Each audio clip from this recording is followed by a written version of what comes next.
का हमारा next topic है इक्विलिब्रियम कांस्टेंट फ्रॉम नर्न्स इक्वेशन। तो यहाँ पर हमने एग्जांपल है नर्न्स इक्वेशन हमने ड्राइव की थी लास्ट वीडियो में।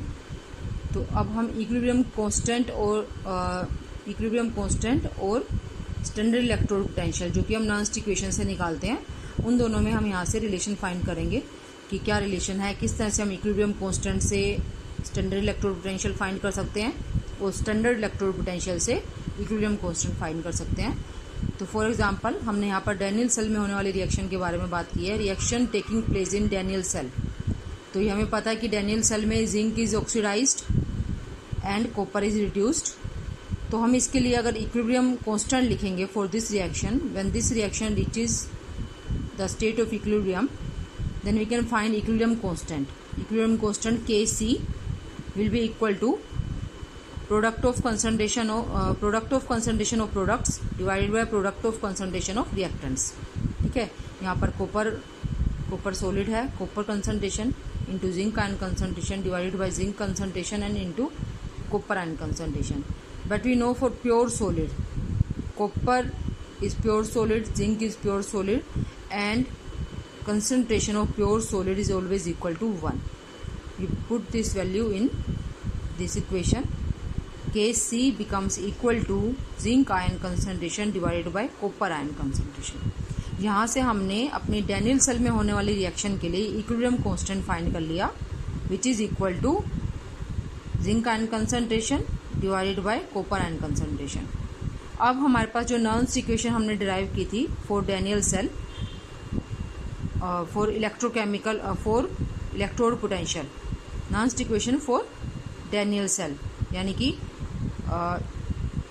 क्या है ये equation, electrode potential at any temperature और any concentration is equal to standard electrode potential. Standard electrode potential means electrode potential when concentration of electrolytes is unity.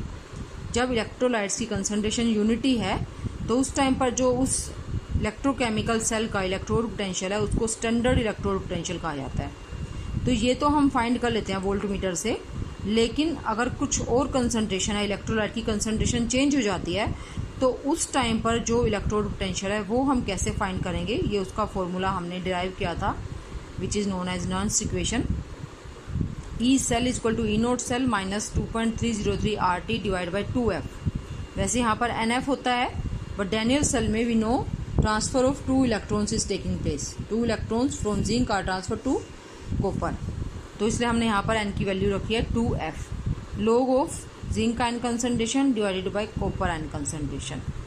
तो यहाँ पर हमने क्या डिराइव किया, Kc is equal to equilibrium constant is equal to, ये हमने निकाला है यहाँ से, और तो हम इसलिए इसकी वैल्यू पुट कर सकते हैं इसमें नर्न्स इक्वेशन में. E cell is equal to E note cell minus 2.303 RT by 2F log of Kc. ठीक है, तो ये हमने यहाँ से एक जनरल इक्वेशन हम बना सकते हैं. ये हमारी जो इक्वेशन आई है ये है Nernst equation showing relationship between electrode potential and equilibrium constant. लेकिन अगर हमने डैनियल सेल के अलावा किसी और इलेक्ट्रोकेमिकल सेल के लिए भी हम इसको यूज़ कर सकते हैं, इसको कन्वर्ट कर सकते हैं एक जनरल फॉर्म में.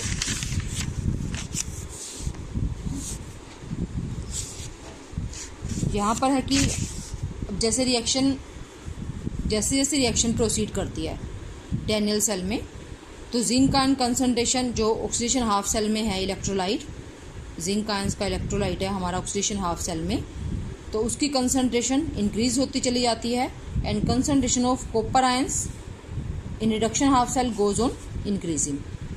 ठीक है, सॉरी यहाँ पर ये चेंज हो गया, zinc ion concentration go on increasing and copper ion concentration go on decreasing. Why? Because zinc जो है, जिंक मेटल से, जिंक रोड से जिंक वहाँ पर उसका ऑक्सीडेशन होता है, it converts to zinc ion and 2 electrons are supply to reduction half cell. जो रिएक्शन होगी zinc two positive and 2 electron, ये रिएक्शन होती है ऑक्सीडेशन हाफ सेल में.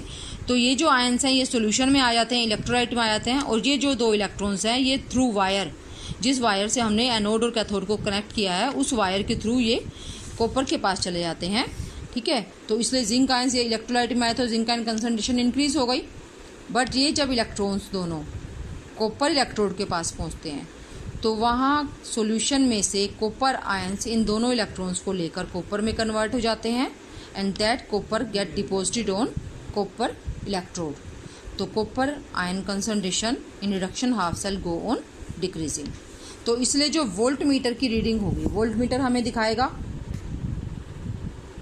सेल पोटेंशियल, उसकी रीडिंग कम होती चली जाएगी क्योंकि 1.1 जो हमने लिखा था 1.1 वोल्ट होता है स्टैंडर्ड इलेक्ट्रोड पोटेंशियल। और वो इलेक्ट्रोड पोटेंशियल कब होता है, जब कॉपर आयन और जिंक आयन की जो कंसंट्रेशन है दैट इज यूनिटी 1m। लेकिन अब कंसंट्रेशन इनकी चेंज हो रही है जैसे जैसे रिएक्शन प्रोसीड कर रही है। रिएक्शन प्रोसीड करते करते इन दोनों की कंसंट्रेशन चेंज हो रही है, इसलिए 1.1 भी नहीं रहेगा इलेक्ट्रोड पोटेंशियल, वो कम होता चला जाएगा।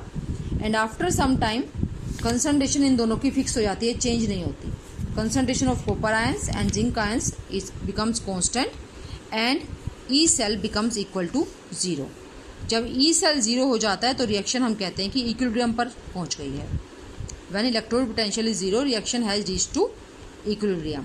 तो हम ये वैल्यू नर्न्स्ट इक्वेशन में रखते हैं जो हमने अभी ये नर्न्स्ट इक्वेशन में Kc की value zinc ion electrode zinc ion concentration by copper ion concentration is equal to Kc हमने यहाँ पुट किया था। इसी इक्वेशन में हम ई सेल को 0 पुट करते हैं। E cell is equal to 0 is equal to E note cell minus 2.303 RT by 2F log of Kc। Now it is 0, तो ये इक्वेशन बन जाती है हमारी E note cell is equal to, ये हमारे पास इन दोनों के बीच में रिलेशनशिप आ गई, standard electrode potential and equilibrium constant. ठीक है। अब इसी में ही अगर temperature is 298 kelvin, temperature is 298 kelvin और आर की वैल्यू हमें पता है it is a gas constant 8.314 joule per kelvin per mole and F is 96,487 coulombs. तो ये सब वैल्यूज़ जब हम इसमें पुट करते हैं तो we get standard electrode potential, standard cell potential, this is standard cell potential. Standard cell potential is equal to 0.0591 by 2 log of Kc and we know that standard cell potential for Daniell cell is equal to 1.1 volt। ठीक है। तो अब ये हमने Daniel cell के लिए find किया है। बिल्कुल इसी तरह से हम किसी भी इलेक्ट्रोकेमिकल सेल के लिए एक जनरल फॉर्मूला लिख सकते हैं for any electrochemical cell, standard cell potential is equal to 2.303 RT by NF log of Kc। ठीक है। तो ये हमने इन दोनों में रिलेशनशिप डिराइव कर ली फॉर एनी इलेक्ट्रोकेमिकल सेल। अब हम एक एग्जांपल देखते हैं, न्यूमेरिकल करते हैं इसमें। Calculate equilibrium constant for reaction, this is the reaction given where we have to find equilibrium constant, means Kc हमें फाइंड करना है यहाँ पर। Calculate equilibrium constant for this reaction where E note cell standard cell potential is given 0.46 volt.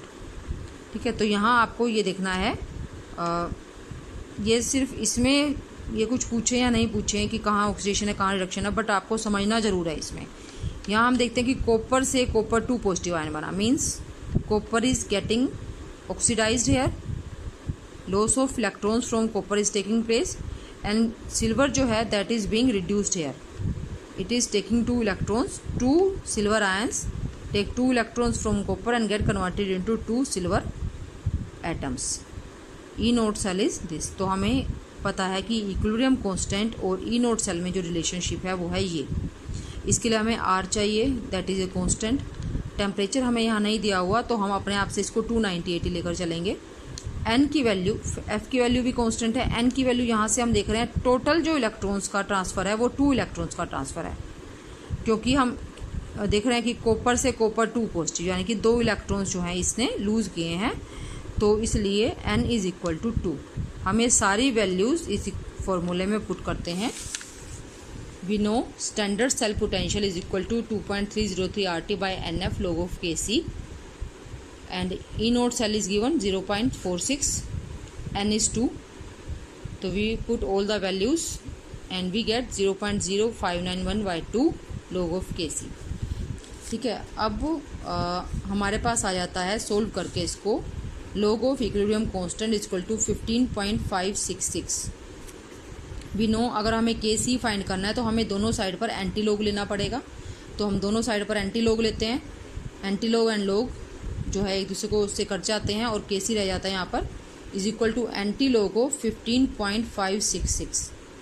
तो anti log भी मैंने बताया हुआ है किस तरह से फाइंड करते हैं। हमें जो डेसिमल से आगे वाला नंबर है उसका हमें कुछ नहीं करना है, इसमें हमें 56.56 को 6 पर देखना है इसका, तो हमारे पास आ जाता है ये 3.92। ठीक है, 3.92 इंटू सेम हमने पावर 10 में लगा देनी है, 3.92 into 10⁻15। It is Kc equilibrium constant for this reaction. Equilibrium constant is 3.92 into 10⁻15। Now next इसके बाद जो हमारा है